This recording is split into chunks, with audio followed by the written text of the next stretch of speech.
Doy la bienvenida a este espacio de entrevista de Informa TVX. Iniciamos porque tenemos un importante tema que conversar durante los próximos minutos.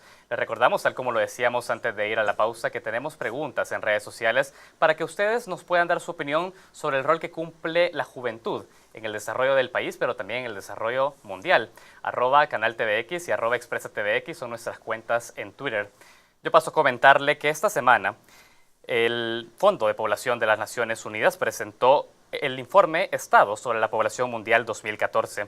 Según las Naciones Unidas, en el mundo existen 1.800 millones de jóvenes entre los 10 y los 24 años a quienes los países deben resolver una serie de necesidades que van desde una educación sexual y reproductiva inclusiva, educación de calidad, empleos y salarios dignos y otro tipo de medidas que abran espacio para su crecimiento. El desarrollo sostenible depende de las apuestas que los estados hagan de inmediato en la juventud. Hoy por eso me acompaña Hugo González, representante del Fondo de Población de Naciones Unidas, para analizar críticamente aquellos problemas que obstaculizan el desarrollo de la juventud, no solo en El Salvador, sino que también en nuestra región latinoamericana.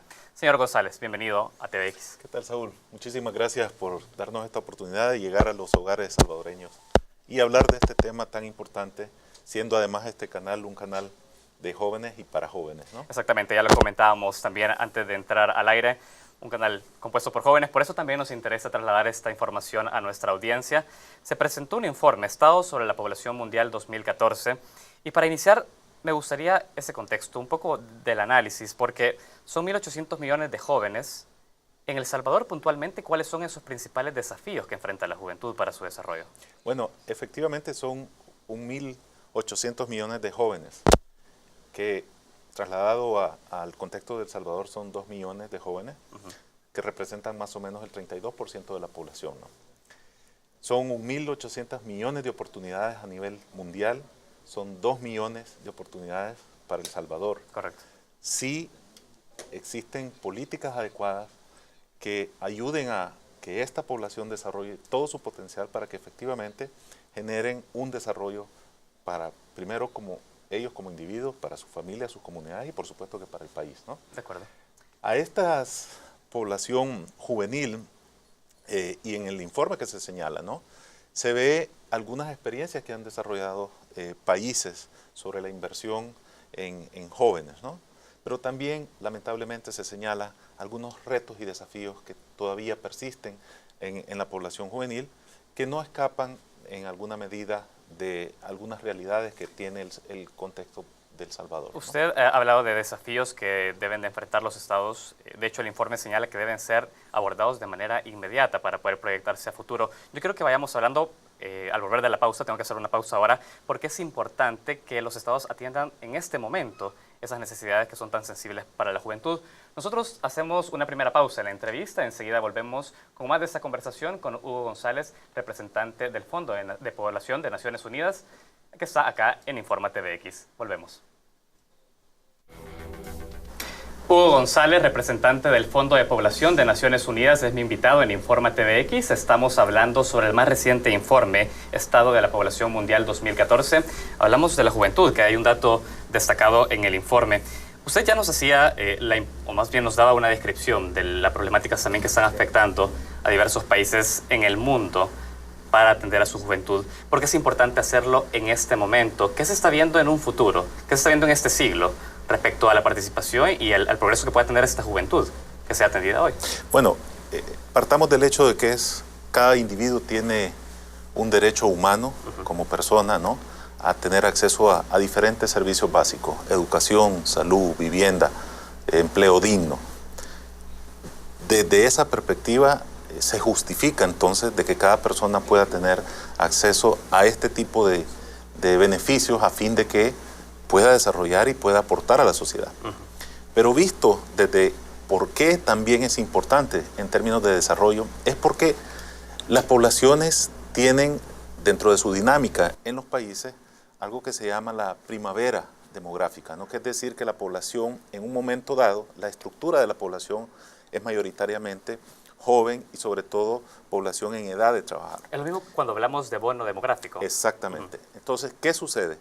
Cuando esa población es prioritariamente mayor y tiene el Estado además políticas y programas que ayudan a que estos jóvenes se inserten en pleno potencial a aportar al crecimiento y al desarrollo de ese país, existe un bono, un dividendo, es decir, hay una mayor oportunidad tanto para ellos para desarrollarse como individuos como para el país de aprovechar la capacidad que ellos tienen de aportar a ese potencial. Pero es un suceso que ocurre una vez en la vida de un país. El Salvador hoy por hoy tiene 64% de población en edad económicamente activa, o sea, entre 15 años y 64 años. Y va a tener su máximo alrededor del año 2025. Pasado ese momento comienza a haber una disminución y va a llegar un momento inclusive allá hacia el 2055 donde la población adulta mayor proporcionalmente sea mayor que la población infantil. Entonces, si no existe la posibilidad y la potencialidad de aprovechar todo este cúmulo de jóvenes que puedan aportar en esa medida, el país va a confrontar un doble reto.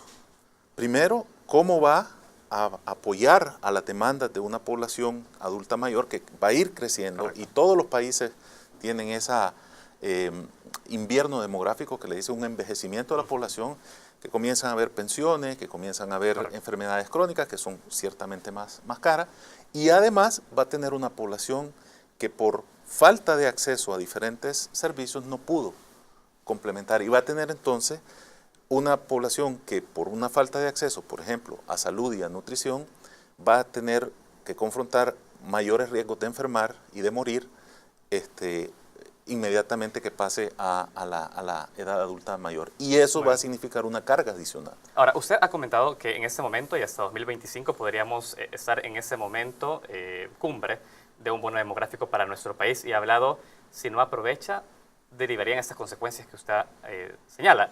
¿Qué es aprovechar? Porque, es decir, ¿es solo resolver problemas, por ejemplo, como una educación sexual y reproductiva, como temas como el empleo, como temas como la educación, o hay algo más cuando se habla de aprovechar a esta cantidad de jóvenes puestas al desarrollo del país? Bueno, en realidad es una serie de temas.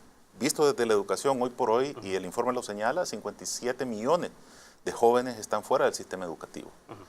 En el caso de El Salvador, por ejemplo, cuando vemos la cifra, hay también un reto para los jóvenes, porque entre las edades de 20 a 24 años, el promedio de escolaridad es aproximadamente de 9º grado.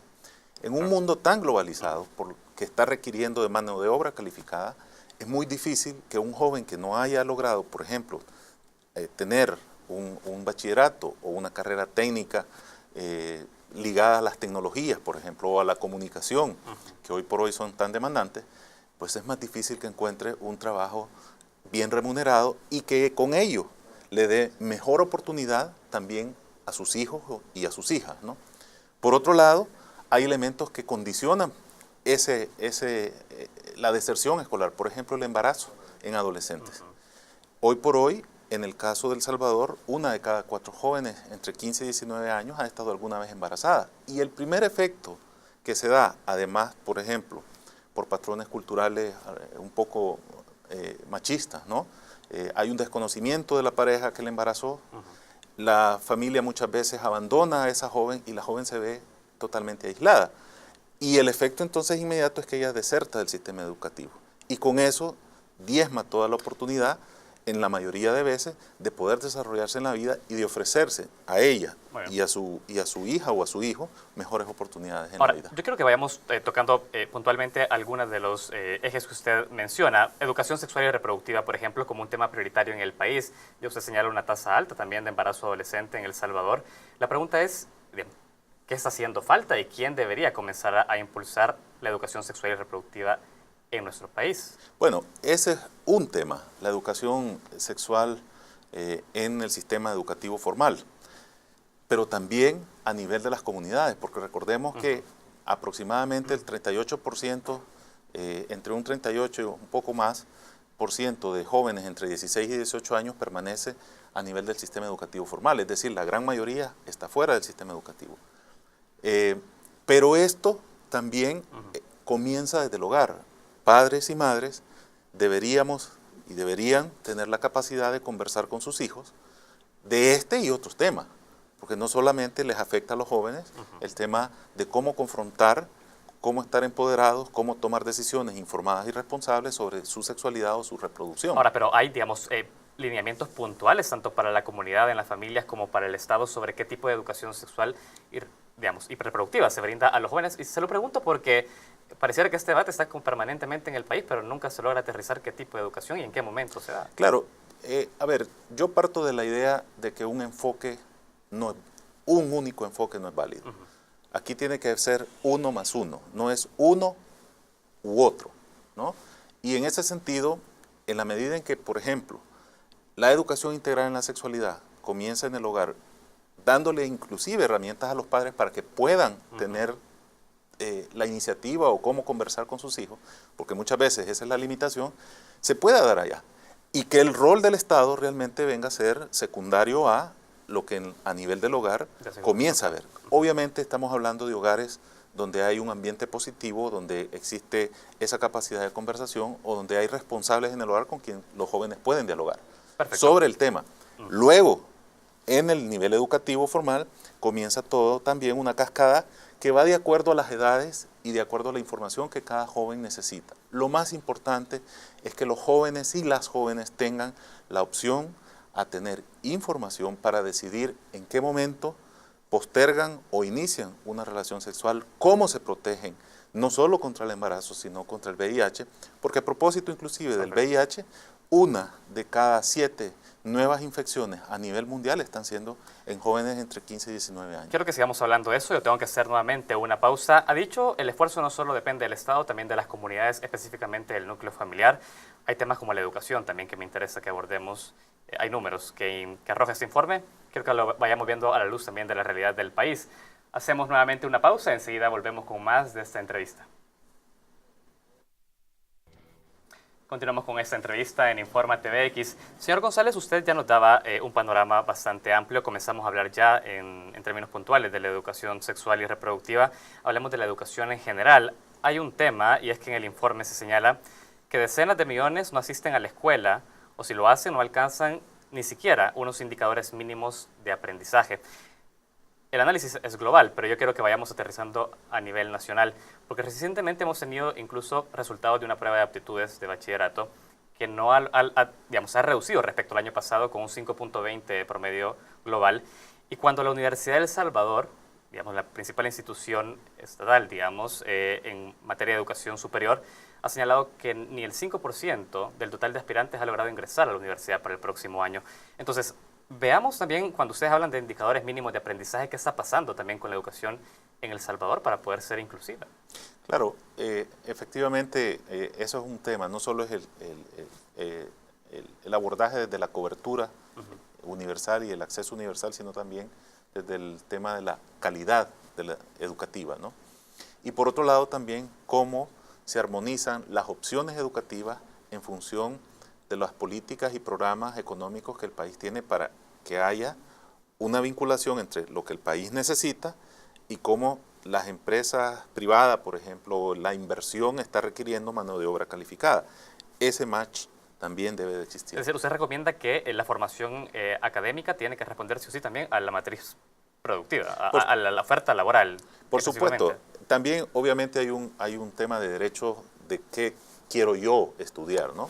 Pero también la oferta debe estar de alguna manera entrelazada a qué es lo que el país necesita. Ahora, pero acá, digamos, no entrarás como en una especie de trampa en el momento que, digamos, el sistema productivo te ofrece trabajos que no son totalmente dignos, como hablábamos acá, con salarios muy bajos, y dado que esa es la oferta laboral, hay que orientar el trabajo a ese tipo de oferta. ¿No claro, lo que pasa es que también ahí estamos entrando a otro tema, y es el empleo digno, ¿no? Hay una situación que afecta a los jóvenes. Hoy por hoy aproximadamente el 60% de la población mundial está en una situación de desempleo, y algunos de ellos están en lo que se llama subempleo invisible, es decir, que no trabaja más de las horas laborales que normalmente dicta la ley, ¿no? Pero además recibe menor beneficio económico de lo que también la ley establece.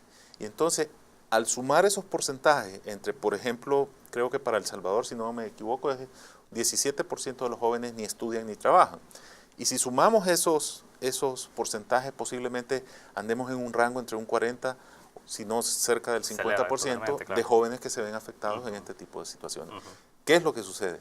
Que ese joven no puede entonces tener el ingreso suficiente para, por ejemplo, seguir estudiando y seguir desarrollándose. O disfrutar de poder recrearse o de tener acceso a algún otro tipo de bienestar que él como individuo desea para él o para su familia en caso de que ya haya establecido una familia. Digamos, ¿no? ¿qué está haciendo falta para, digamos, para que los jóvenes adolescentes también puedan aspirar tanto a estudiar como a trabajar? Porque ya usted lo señala, un 40% más o menos de lo que se denomina como ninis. ¿Qué tipo de incentivos hacen falta, si es que eso es el problema, para que se incorporen al sector laboral o para el estudio? Bueno, mira, aquí hay un elemento, y a propósito de tu pregunta, que es bueno también reforzar, y es el tema de la perspectiva de igualdad entre hombres y mujeres. Muchas veces es la mujer la que se ve menos beneficiada de este tipo de situaciones, es decir, del acceso a servicios básicos por ejemplo, al obtener un trabajo que en igualdad de condiciones le diera la misma aporte salarial. El tema es que, visto de esa manera, una experiencia que se ha visto es que al darle acceso a una mujer, por ejemplo, a crédito financiero para que inicie su empresa o haga algún tipo de inversión, automáticamente eso significa que se incrementa la atención de los niños a las escuelas en un 8% y ellos como familia disminuyen el 5% de pobreza, con solamente un incremento de 10% al acceso a crédito financiero. Entonces, políticas como esa pueden ayudar. En El Salvador se ha estado, por ejemplo, desarrollando una ley de primer empleo, pero los mismos jóvenes dicen, bueno, pero es que me piden 3 años de experiencia para poder adquirir mi primer empleo. ¿Y cómo voy a tener 3 años de experiencia a adquirir mi primer empleo si es mi primer empleo? ¿No?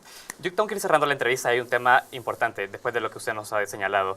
En el informe se dice que hay que desplazar también una agenda adultocentrista, que a pesar de esta cantidad de jóvenes, que es mayoritaria en el mundo, sigue siendo un enfoque de la política pública orientada al adulto. ¿Cómo rompemos eso para comenzarle a dar un énfasis a la juventud? Bueno, hay dos temas, Saúl, si me permite. Primero, abrir espacios de participación donde los jóvenes puedan expresar cuáles son sus demandas, sus necesidades y cómo ellos viven esa realidad y qué podrían ellos sugerir para que las autoridades nacionales, los organismos internacionales, toda la sociedad pueda aportar a darles mayores oportunidades. Y el segundo tema es cómo nos preparamos como país para confrontar este paso entre lo que se llama la primavera demográfica y el invierno demográfico, cuando ya la población está envejeciendo.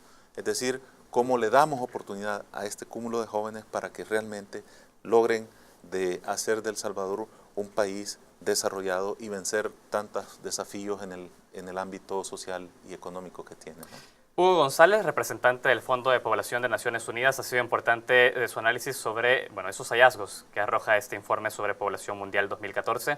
Para nosotros es un tema importante. Gracias por su tiempo y por explicarlo de forma tan detallada. Muchísimas gracias, Saúl, de nuevo por permitirnos llegar a tantos jóvenes salvadoreños a través de este canal de jóvenes y para jóvenes. Gracias a ustedes también que nos acompañaron durante este espacio de entrevista. Nosotros tenemos aún mucha información.